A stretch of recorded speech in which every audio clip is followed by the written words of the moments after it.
right here in Adelaide, Australia for the biggest event of the year. It's the UCI BMX World Championships.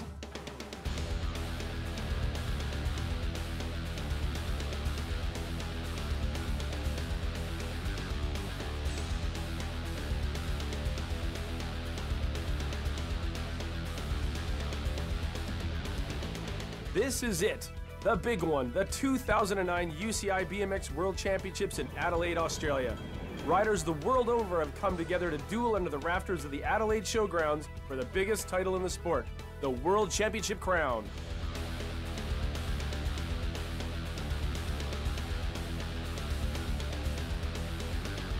Last year's elite titles went to Maris Strombergs in the men and Sinead Reid in the women.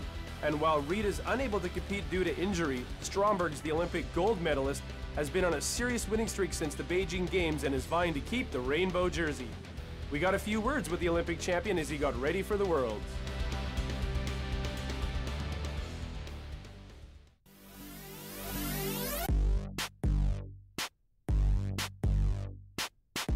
My name is Maris Strombergs. I'm 22 and I come from Latvia. It's always easier to win a title than defend, but I feel confident and I'm ready to go. That was an unbelievable feeling because I was the first guy from my country who won the elite title, the world title, so it is something special for us. It's not just you win the world championship and you are the best rider in the world. You have to prove it next year. You have to prove it again, and you have to prove it again, and everybody just want to see you winning. And my riding style, I think, is powerful. I don't think I'm not technical. I'm somewhere in the mix, in the middle, and I'm just a guy. I'm doing some mistakes sometimes, so we'll see. I can win the ABA and NBL in USA and the Worlds, 3 titles in 1 year. Nobody has do it, so I have a chance. So I see the motivation. I can find it here. When you come to the World Championship, you can feel it. You can feel it's a World Championship. It's a little bit different atmosphere, and then everybody's so excited, and it's exciting for us, and it's exciting for the people who watch the race, and hope they're gonna enjoy. Hope they're gonna enjoy.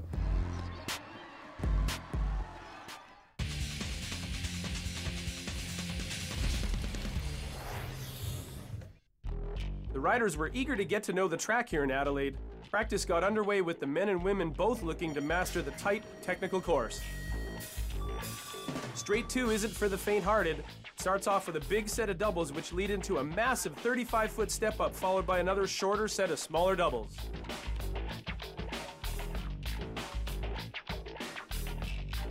The third straight is the tricky one. It's a highly technical rhythm section with several options to get through it and requires quick reflexes. A real mind-bender and a true test of the rider's skill.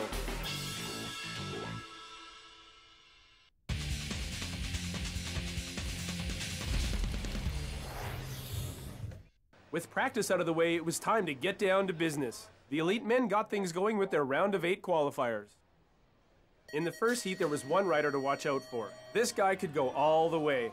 Argentino's Ramiro Marino took first in his Continental Championships and is quickly becoming a real threat on the BMX Supercross World Circuit. Marino took the inside lane in Heat 1 and it was elbow to elbow all the way into the first turn.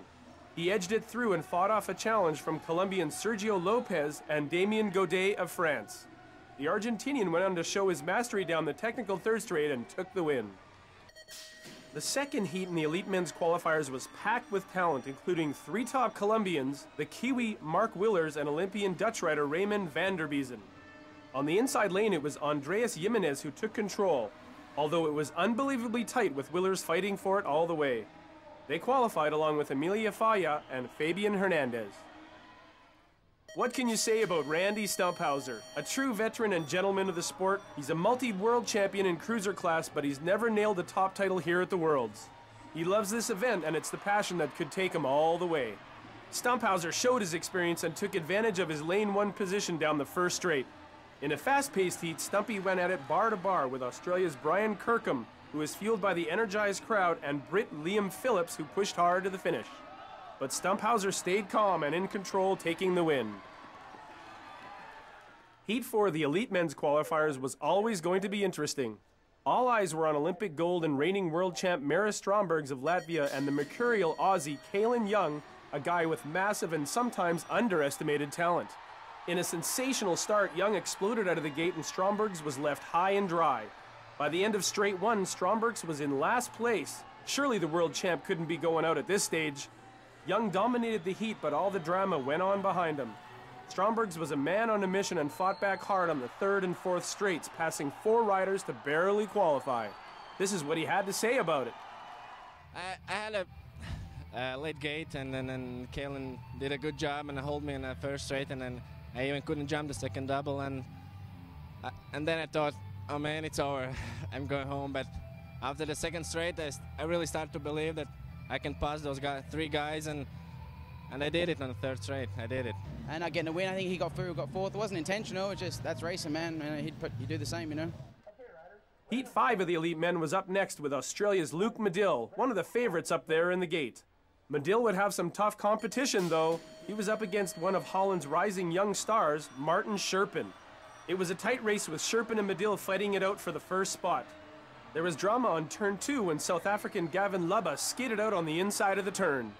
Scherpen escaped the tangle and went on to take the win with Medill, Cameron, and Montana also qualifying. In Heat 6, there were some of the sport's biggest names from across the pond. Americans Mike Day and Nick Long were on the gate and ready to do business here in Oz. The two of them, along with fellow American Joey Bradford, led the chase by the end of straight 1.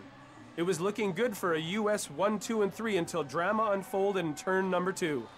Bradford and Augusto Castro were high in the turn and clipped each other with Bradford going down. This highlighted the intense competitiveness and luck factor of BMX. The replay showed Bradford out in front in the turn and suddenly going down hard along with his bid for the World Championship title. Mike Day and Nick Long went through and go on to represent the US in the quarterfinals. I had a great start. You know, I've been really getting over that first jump kid. It's kind of my little secret, I guess. But I feel good, so we're in the quarter. You know, plan is to get into that main, and we'll work from there. Just good snap. Getting over the first jump really good. Just trying to keep a safe lap going around. In the 7th heat of the elite men's qualifiers, it was another neck-and-neck affair. This was a superb, close race with Frenchman Thomas Hamon leading the charge by the end of straight 2. He was chased hard by Dutch rider Roy Vandenberg, fresh off his success in Europe, but the crazy Dutchman couldn't quite do enough to take the win. Hamon qualified in first, along with Vandenberg, Christian Besterine, and Sander Biesling all going through to the quarterfinals. One of the favorites for the world title is Donnie Robinson. He lined up in Heat 8, ready to do battle against some of the other big names, including 2006 world champ Javier Colombo. But the big story in this race came on the first turn with a high-speed crash taking out 3 riders. Luckily, none were hurt, but it's this sort of carnage that makes the sport of BMX racing so unpredictable and compelling to watch. In the replay, we see Canada's Scott Irwood and the 2 Frenchmen, Vincent Pillard and Frankie Gagnou, collide and fall together. All 3 of them got back on their bikes to finish the race.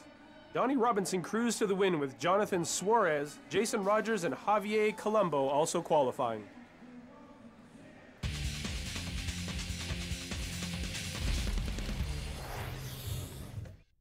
If there's one thing the first set of motos showed us, it's that there are many secrets to unlock around this track.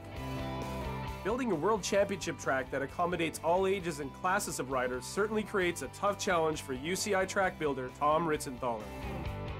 So how does it all come together? We brought in 5,500 tons of dirt to build this course we have behind us.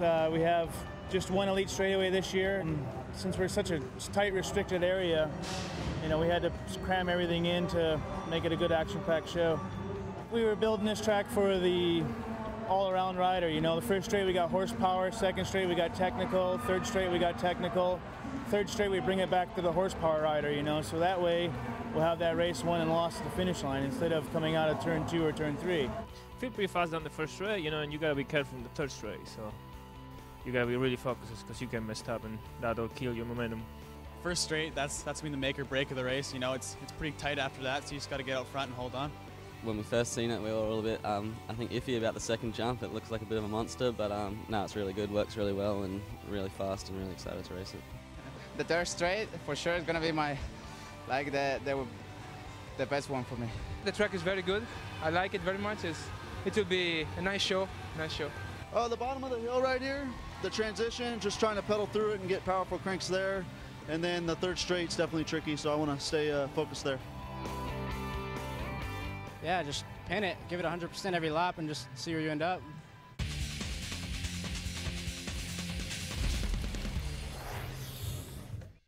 It was then on to the junior men to see who'd best get a grip on the tricky course. In the very first junior men's qualifier, nerves got the best of local Australian Kyle Horton, who totally miscued his snap from the gate and ended up sliding, rather than racing, down the start hill. There weren't so many problems for informed Dutch rider Jelle van Gorkum. He went on to take the win. Heat 2 of the junior men's qualifiers included the reigning junior world champion Australia's Sam Willoughby. The Adelaide local is on a mission to defend his title and was taking no prisoners in this well-fought moto. He showed much of the form that earned him the title last year in China and was definitely looking very much the favorite in this heat. The third heat was dominated by one of Europe's latest BMX hot properties, Andrea Aquies. Well, now he's from Norway, but not that you'd think of it from his name. His parents are Spanish, and Norway's not exactly up there on the world map of BMX racing. But this 17-year-old showed experience beyond his years, taking the win over the two Argentinians. Junior men world number 3 Denzel Stein of the USA lined up in his heat. It was going to be a tough one with 5 Australians in the gate and a massive crowd behind him. Australia's Josh Callan, world number 6, took the early lead in one of the tightest races of the qualifiers with some real elbow-to-elbow racing. Stein fared well enough, though, despite slipping to third behind Callan and eventually fellow Aussie Anthony Dean. The Colombians and the French have a strong heritage in BMX racing, and it showed in Heat 5. Up-and-coming juniors David Zabala and Joris Daudet fought shoulder-to-shoulder through the jumps and round the berms in this tight 5th heat. Daudet almost took advantage of a mistake from Zabala on the third straight, but the Colombian held strong and took the win. One of the main contenders for the junior men's title this year is Canadian Tory Nyhog. In Heat 6, he was up against his rival from the US, Corbin Schirra, who was also expected to find his way to the final. It was Schirra that dominated the heat, though Nyhog pushed him right to the end.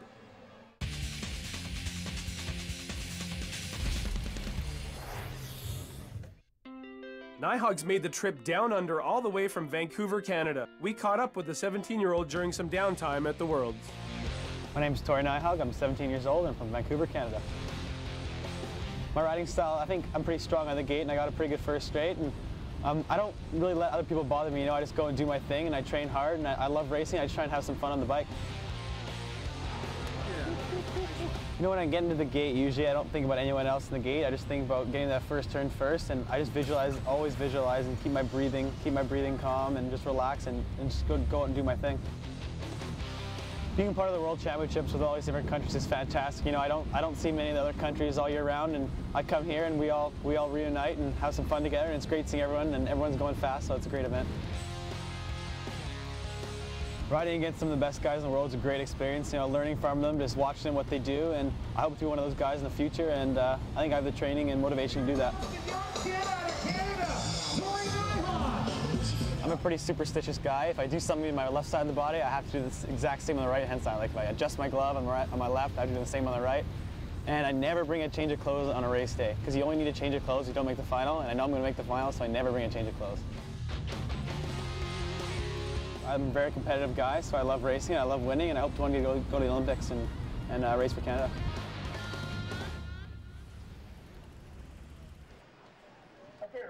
Nyhog is just one of 24 junior men riders who made it through to the quarterfinals.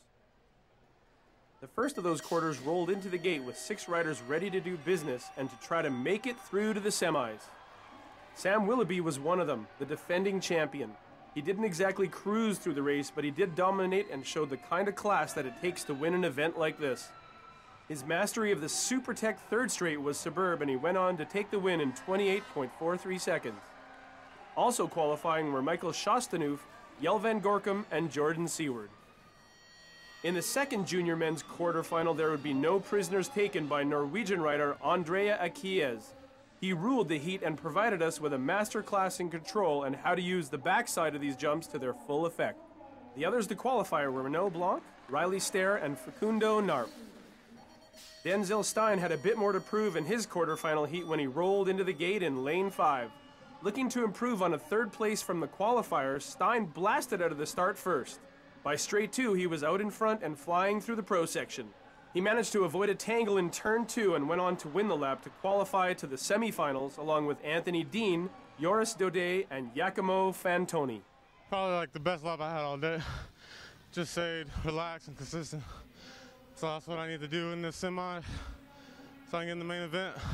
The last of the junior men's quarterfinals proved to be a real test for Canada's Tori Nyhog as he unclipped right out of the gate. Nyhog scrambled quickly to clip back in and took advantage of Frenchman Thibaut Rossi's crash in the first turn. Nyhog fought his way through the field, and by turn 2 he was clinging on to third place. He kept his cool and qualified, as did Corbin Chirac, Renato Rezende, and Ernesto Pizarro. I was dead last, but I pulled him out of the first jump and got fourth first corner, passed another guy, and just held on to the line.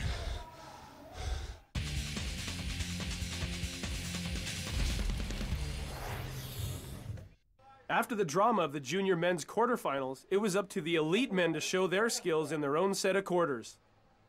4 riders from each race would go on through to the semis. There was a crazy amount of talent in the first of the elite men's quarterfinal races. They charged down the first straight together in a tight pack with no margin for error. Through the big jumps on the second straight, Andreas Jimenez led the chase with Ramiro Marino and Emilia Falla pressing all the way. Jimenez would take the win, but only just, with Marino in second. The battle for the last 2 semifinal spots went down to the wire, with Emilio Falla and Quentin Calleron claiming 3rd and 4th respectively. The incident on turn 2 was more of a tangle than a crash, but it took Mark Willers and Fabian Hernandez out of the race and ended their quest for the podium. Well, yeah, I feel pretty good in the first race. Too strong. So I just made the semis. I think I'm gonna pick second or third. I don't know yet, but feels pretty good, so we'll see what happens in semis. In the second elite men's quarterfinal, you'd have to be a brave person to call it. This had an endless list of possible world champs in it. Young, Herman, Stumphauser, and of course defending champ Maris Stromberg. They exploded out of the gate with everyone neck and neck through the big jumps on straight 1. It was bad luck for Britain's Liam Phillips on turn 1 when he went down. Stromberg's controlled the race and went on to win it, along with Aussie Kalen Young keeping his side of the bargain, continuing his current form with a second.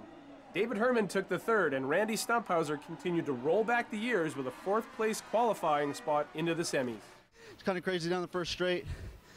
I just, got 4th, so qualified now semis. Mike Day, Olympic silver medalist, lined up on the gate for his quarterfinal moto. This is the guy with plate 365, and at 6'3", one of the tallest guys on the world tour. Maybe those long legs would prove to be an advantage through the technical 3rd straight. Or maybe it would be just his superb tech skills that would help the 24-year-old Californian qualify through. Mike Day took the inside lane in his quarterfinal. He was up against another tall U.S. rider, Nick Long. They had to deal with a challenge from Aussie Luc Medill and Dutchman Martin Scherpen, and by straight 2 it was really close with some of the tightest racing we'd seen so far. Day got edged out a bit on turn 2, and down straight 3 it was a dramatic battle. By the end of it, though, it went Nick Long's way, with 2nd, 3rd, and 4th going to Scherpen, Day, and Medill. Had a decent gate, tangled with Nick Long, and he had the inside line, so he came in front of me. So I was a little sketchy, but hold on the other ones and finished in 2nd. Oh, mate, it was tough. It was the whole way around. I think Mikey and I, because we're sitting in 3rd and 4th, it was close on the line. I'm pretty sure I got 4th, so I'll double check and go on to the next one. I got it. I got 4th. The last World Championship title that Donnie Robinson picked up was the Elite Cruiser title back in 2006. Here's a man hungry for that elusive men's elite title. And so he took to his quarterfinal gate with something to prove and the will to win. But in his way would be some big talent in the likes of Roy Vandenberg and Christian Besserine. They made it tough for the Olympic bronze medalist through turn 1 and over the pro jumps, but Donnie's mastery of the rhythm section and his experience were enough to earn him the win. Besserine, Vandenberg, and Javier Colombo kept the rubber side up and qualified through to the semis.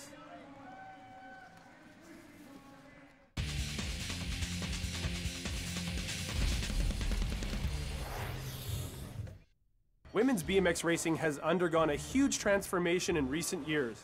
It's been only 1 year since the elite women riders went down the same ramp and first straightaway as the elite men on the Olympic track in Beijing. And there's a whole bunch of new talent also coming through, as we got to find out when the junior women took to the start gate for their semi-finals. Well, here we are at the top of the start hill for the first of the junior women's semi-finals. Now on the right-hand side of the screen, we're going to see Rachel Bracken of Australia, and the middle, Mariana Pajone of Colombia.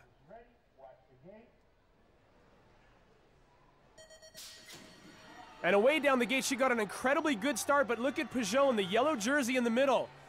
A huge boost over the doubles. In fact, the only rider to do it as she comes out of turn one. That's going to play huge in her game going on to the final if she makes it through. Now look at, she's controlling this race, most of the action happening behind her, but she's riding her own race. She's not even worried about who's behind her. And you see the other riders coming through as Pajone dialed this section in early on in practice, and her strength and speed is showing through right now as we see a bit of a collision in the last corner. I'm not sure who's going to get through, but Pajone controls her own destiny to the final. Rachel Bracken, as we said, got a great start, makes it through. That was an incredibly tight race. And we'll take a look at the inside. It's very slippery on the inside as the riders curve and actually do a bit more than 180 degrees to get into their straightaway. So a great qualification for Pajone. Dominique Daniels and Elise Post of the USA and Rachel Bracken move on. I was so relaxed in the gate, like I could just feel the crowd, and I got the best skate of my life, and just took it from there. Got into second by the first corner and just held my game. Tried to make myself as smooth as possible. So looking forward to the final. And back to the top of the hill for junior women's semi-final heat number 2. On the right side of the screen, we're going to see Australia's Lauren Reynolds. She is ready, and she's got gold-plated handlebars. She wants to ride into this final.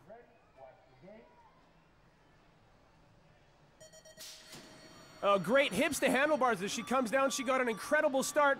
Waiting to see who's going to jump the big doubles. Oh, and it looks like Reynolds did, and a U.S. rider down on the outside. So this is good news for Reynolds as she leads this race. She'll have Mariana Pajone also jumping those doubles if she can get to the final. Very smooth through the second straightaway. The action happening on the backside as the Dutch riders look like they're clinging to second and fourth, actually. Now watch this as the Dutch rider comes in smoother as she manualed through that section.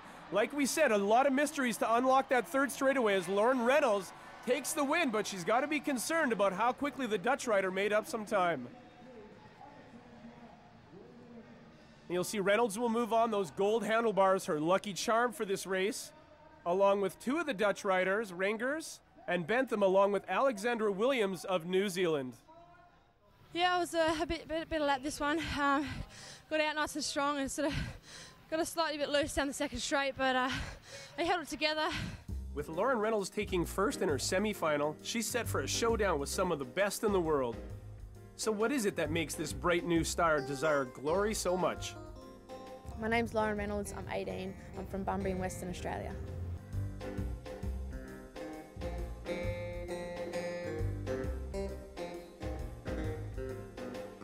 It's a big year this year, especially being here in Australia. I've got the home crowd behind me, so that's also a big advantage.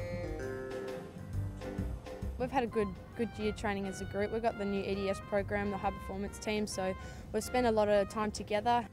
Just having that team bonding's been really good, and having everyone else helping each other increases our individual performances, so that's also a big plus. I'm a really competitive person. I'm all about winning. That's half the reason why I do it. You know, I get a big thrill from it. All of us in Australia here, we love it and we love to win. It's an individual sport, so anything I can do, it's going to be on me. Anything I do wrong, it's also on me. So I think that's a good thing, and I can be proud of my individual performances.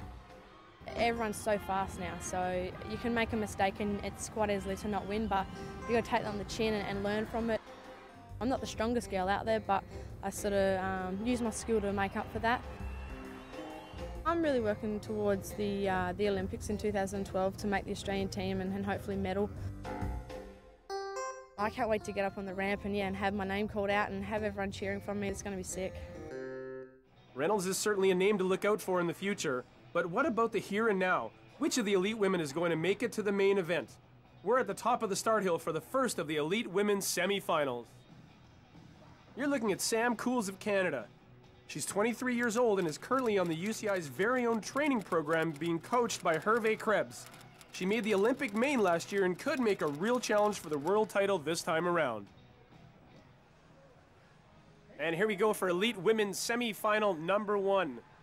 An incredibly mixed, talented field up on the hill right now. Eva Ayew of France just moved into the elite women's class. One of the riders to watch for. Also, a couple of Canadians in there led by Samantha Cools in the middle of your screen with the black helmet. Now watch for hips to handlebars as they snap.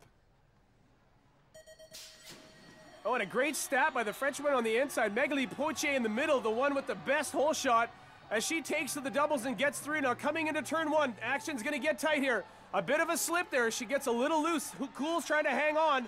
Oh, a bad crash. Poitier tagged the front of the doubles and she is out. Horakova says thank you as she leads this one through on the backside, trying to get through. Cool's trying to stay in contention. Now Horakova trying to test this section out. She knows she's right, a little bit of space there, and the action happening in the best. So experience wins this race for Horakova, and Poitier, the unlucky one who went down. So Ayew makes it through, Callisto of Australia makes it through, and Samantha Cools just getting through. Now let's take a look. She's over the front of the bars. She may have even tried to pedal in a huge end-over-end crash as the rest of the field escapes the carnage. So Horakova, Callisto, Ayew, and Samantha Cools of Canada barely making it through.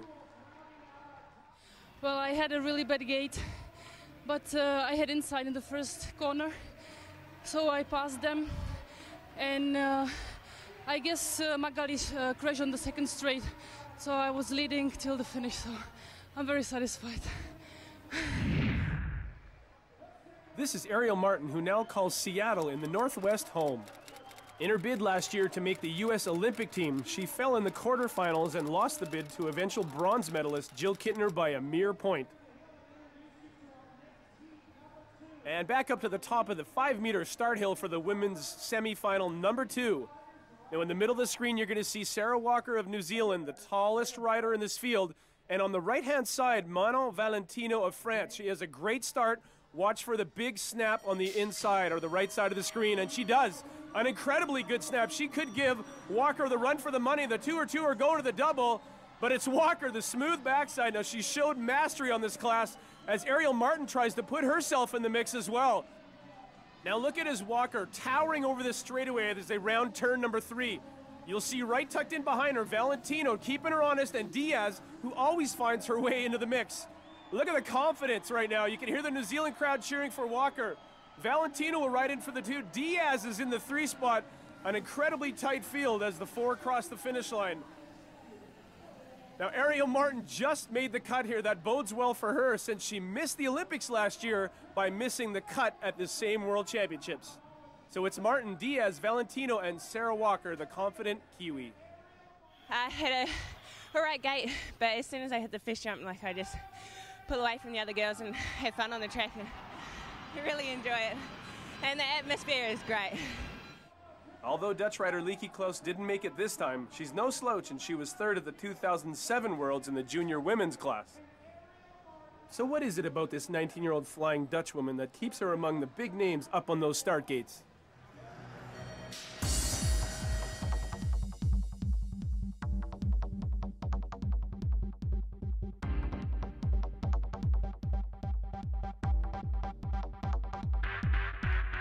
I'm Lieke Klaus, I'm 19 years old and I'm from the Netherlands.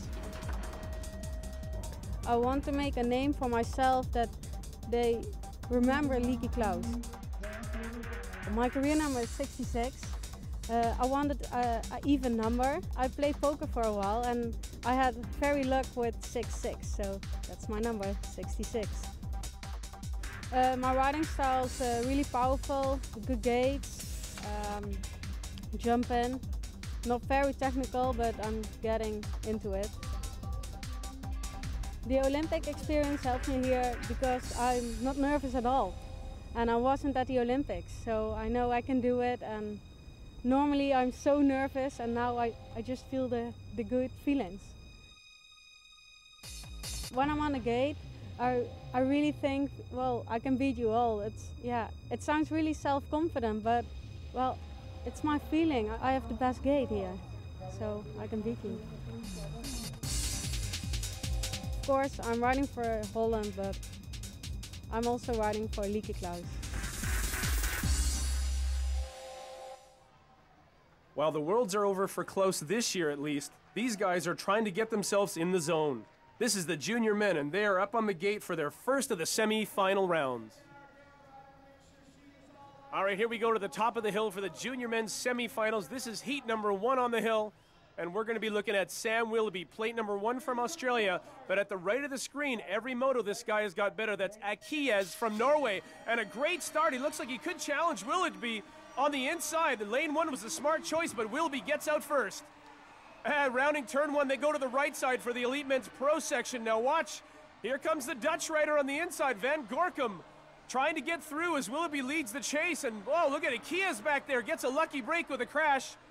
And you see right now the Australian with a hometown crowd pumped up about him winning this final and going on. And in the background, Akias will make his statement by coming in just past Riley Starr of the USA. And bad luck, obviously, for Van Gorkum of the Netherlands, didn't quite make it through. So there we go, Chastanoof, Akie, Ster, and Willoughby, your qualifiers. It's always the hardest one of the day, so nice to get that one out of the way. Got out pretty good then, so just under one more now. Let's get it done. And just get it done, he may, as we look to the top of the hill for the start of junior men heat semi number 2. Corbin Schirra of the USA has been steadily getting better, and we're also going to look at Denzel Stein, his teammate. And you'll see Stein at the sort of the far side of the screen there with the red helmet, and Schirra on the inside. A big gate. It looked like Nijhag got a good start there as well. The semifinal is underway, and we'll look at catch the backside here. Smooth, all 3 riders. The U.S. riders right now trying to follow Daudet through the big pro sets. Now you see Stein in 2, and right there we're going to see Schirra hanging on to 3, and that's Dean. Australia's Anthony Dean trying to get a qualifying spot to go head-to-head, and it looks like he just might do that. Oh, Stein down on the outside, a terrible crash as Daudet takes it through. Dean's going to qualify. Nijhag gets lucky with that crash. He'll make it through, and Corbin Schirra, wow, what a nasty fall for Stein in the 3rd straightaway. Now he gets this one fine, but overshoots at the front of the bike and lands on his back. A terrible fall for Stein of the USA. So it's Dean making it through, also Daudet, Schirra, and Nijhag getting lucky with that crash in the 3rd straightaway.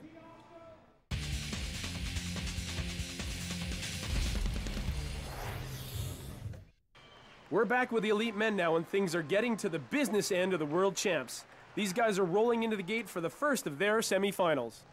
Here is one rider we are just waiting to see if he can put it all together on the world stage. Caelan Young of Australia. He's the ABA #1 pro from 2008, but has mixed results on the international scene since making a comeback in 2007. Well, it's showtime for the men on the top of the hill. 4 of them going through to the final, 4 of them going to the bleachers to watch the action.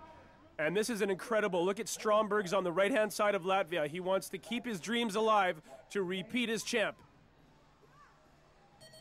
Oh, and a great start also right beside him. That is Aussie Caelan Young, keeping in tow with him right now. And Ramiro Marino in the mix as Jimenez drops way back. Stumphauser on the outside, a huge crash.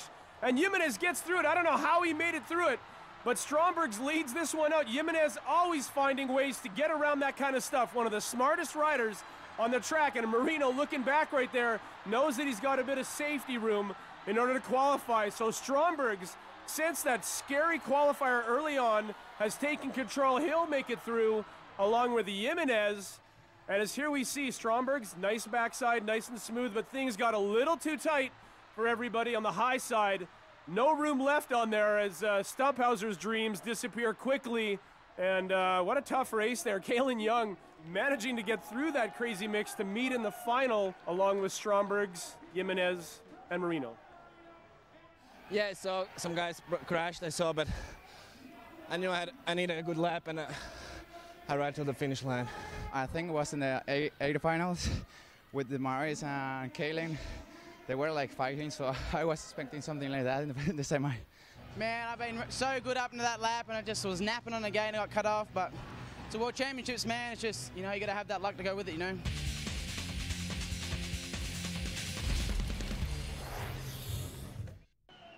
Plate number 17 is Luke Medill of Australia.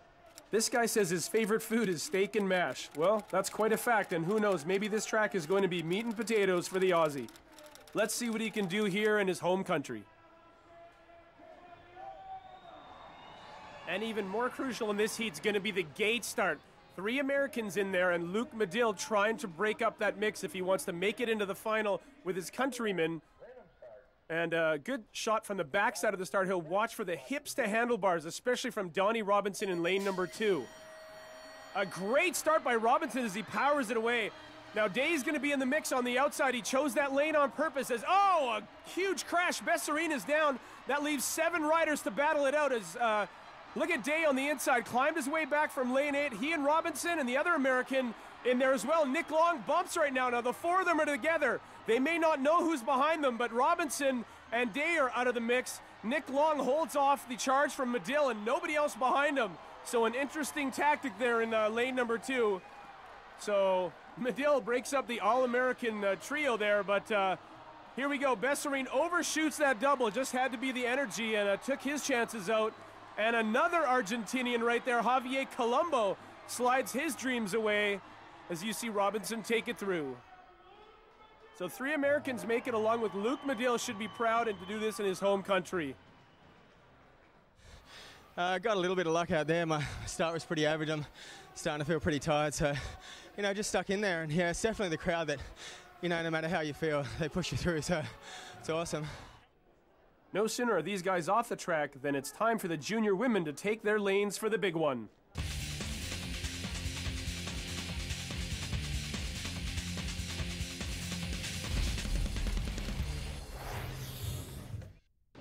This is the 2009 UCI Junior Women World Championship Final. Up to the top of the hill as we pan over from the left, which is lane 8, to the right-hand side. Alexandra Williams just squeaked in from New Zealand. A huge audience here from her country, so the Kiwis are doing her proud. One of 2 Netherlands riders in here, Van Betham. Very strong, but it's going to be her teammate a little further down the line. That's going to be the threat, Elise Post of the USA. Pint size, the same size as Mariana Pajon, but she can put the power down pretty quickly. Now the story builds as we move along the gate. Dominique Daniels, who some said couldn't do the big tracks, made her way into the final. A big step for the young American. Rachel Bracken made the finals last year. You can see she's number 3. She wants to change that number. And in the middle of the 2 Australians, Mariana Pajon, who is so smooth through that 3rd straightaway. If she gets out front early, she's going to be tough to catch. She crashed in the final last year. She's going to want a redemption on that. And Regers from the Netherlands, very strong, doesn't jump very well, but strong through the 3rd straightaway. And at least in her mind, Lauren Reynolds wants the gold. She's got the gold-plated handlebars. She's confident, and she's got a little bit of an edge as we saw early in the program, ready to take this on. So if Pajon is to win and avenge last year's crash, she'll need a good start. You see her in the yellow jersey from Colombia, kind of in the middle of the screen there. This is where the nerves are going to hit the roof, literally. 8 of the finest junior women in the world.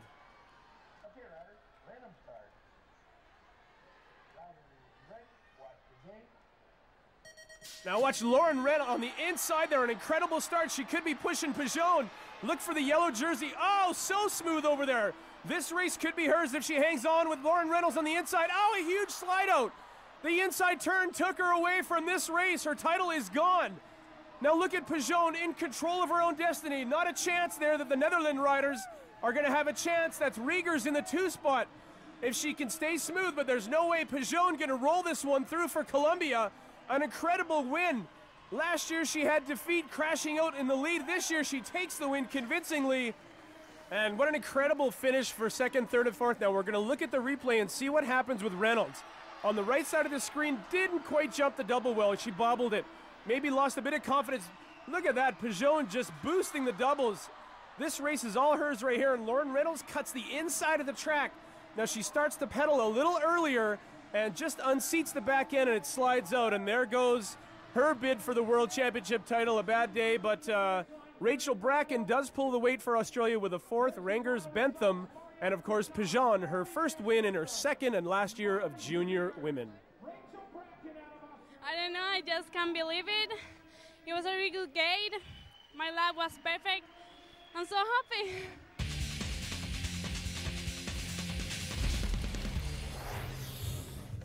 And everybody's getting ready for the 2009 UCI Junior Men's main event.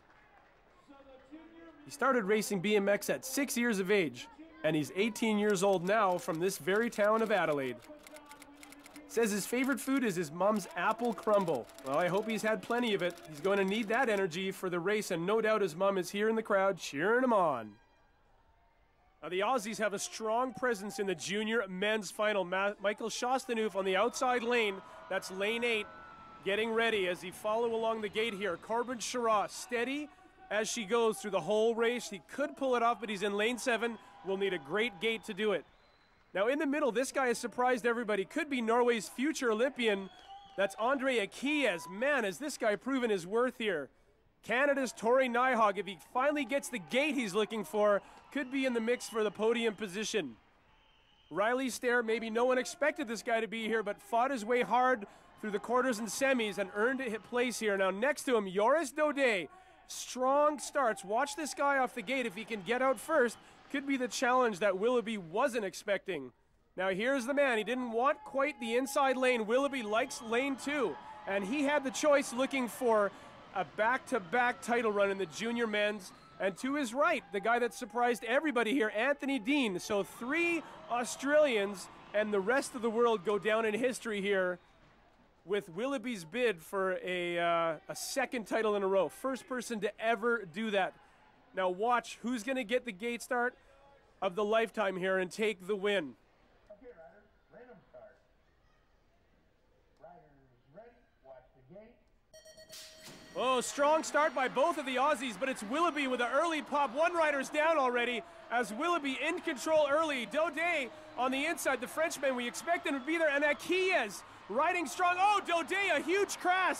Akias almost took it down, but held it. Willoughby's got this race if he can hold it, but it's Akias and Dean, 1, 2, and 3 right now. Australia sandwich, and they get it down. It looks like it's going to be the first man ever to capture dual World Championship junior titles. Willoughby takes it in, and Akias, what can we say about the incredible Norwegian? Now off the gate, there was no debate right there. It was Willoughby. Wow, it was Stair that took the huge fall, and then going over the doubles, Daudet misjudged the double there, and it was great news for Akias as he bags his first silver medal.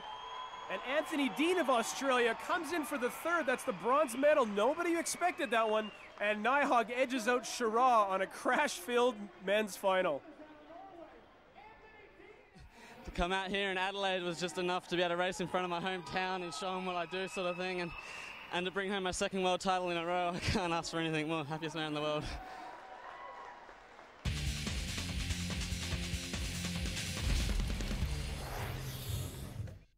This is Sarah Walker of New Zealand. She was 2nd at the Worlds in Canada in 2007, but has lived in the shadows of Sinead Reid and Anne-Caroline Chasson since.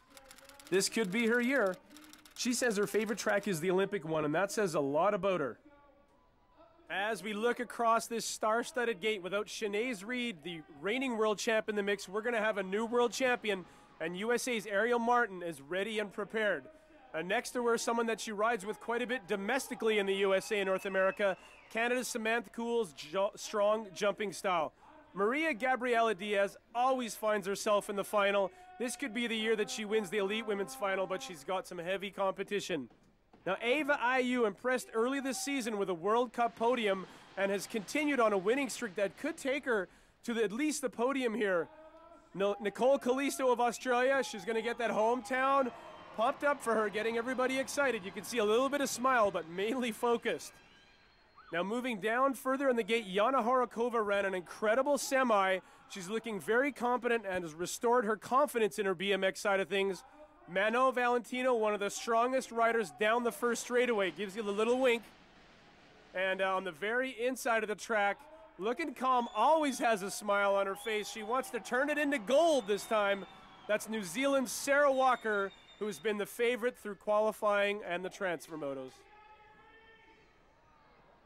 Well, they had a bit of a false start there. That could play a little bit of havoc with the psyche as the women line up and get ready for the all-important snap off the gate.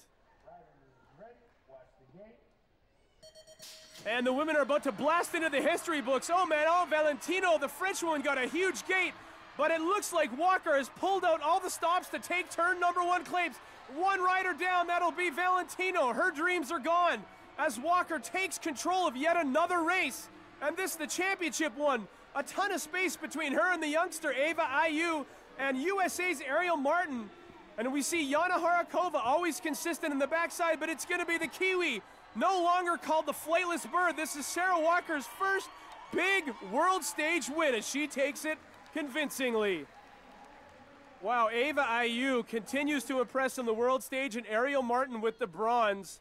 An incredible final for the Kiwi. Now look, as Mano Valentino just got a little bit loose there, tries to cut the inside, same as Reynolds did earlier in the junior women's final, and really just ran out of traction in space.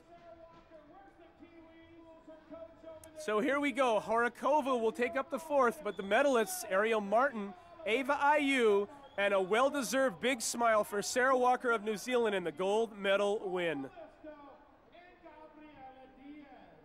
I got an okay gate and I was knocking bars down the first straight, but as soon as I got over that first jump and got it clear, it was just my track from there. And yeah, I did smile as I was coming around the last corner. I knew I had it. It's a very good result for me because it's my first year in elite, and the track was difficult with a big jump, and I trained very hard during all the season, so for me it's good. Oh, I'm so happy. I'm so happy considering how the weekend started for me. You know, I put everything out there on the line for that final, and it came through for me.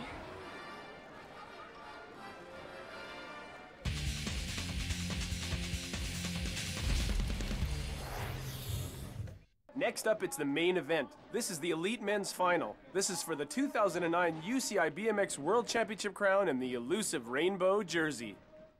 On the very outside lane, by choice, not by anything else, Mike Day chose the outside lane. The tall American with a silver medal wants to put a world title on his mantle.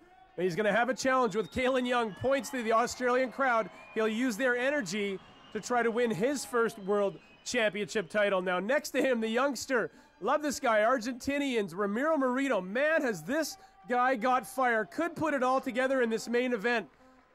Luke Medill, the Australian that always seems to find his way in the finals, has yet to win the big world title, wants to do it here in front of his hometown crowd. Nicholas Long, I guess the young gun from the USA, you could say, about the same height as Mike Day and has been so strong today.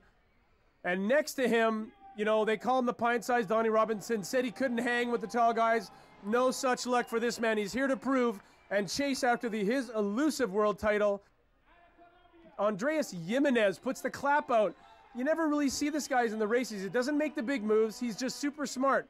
And of course, on the outside, looking to regain and retain the world championship title, the Olympic gold medalist of Latvia, Maris Strombergs, with a heart pump to his country. Now you get a back view, you're going to see hips slamming into handlebars in the all-important first snap from the gate. A big start by the Latvian, but it looks like Donnie Robinson just shot out like a rocket. His racing right now, Latvia on the inside. No way, Stromberg's hit the white line and he is out at the moment. Look at this, Donnie Robinson pumping it through with the young man from Argentina, Moreno. Motors it around turn number 2. Where's Day? Expect to see him making some room in the rhythm section. Whoa!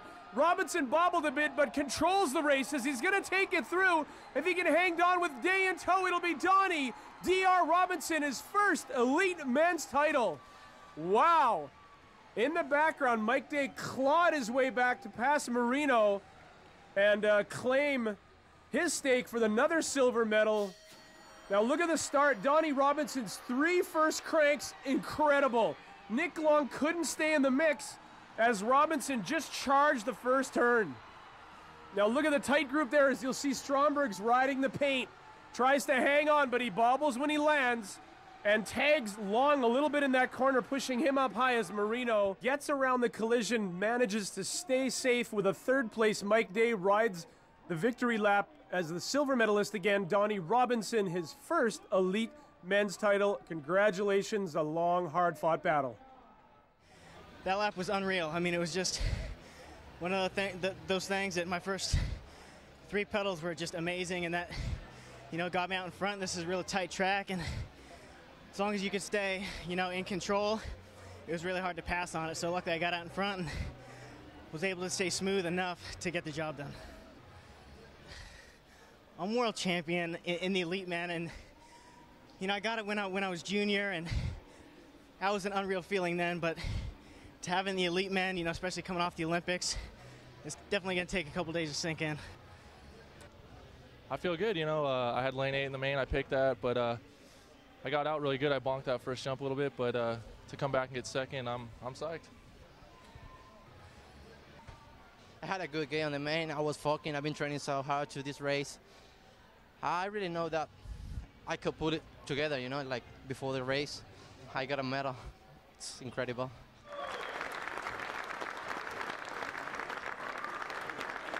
So that's it for the 2009 UCI World BMX Championships from Adelaide, Australia.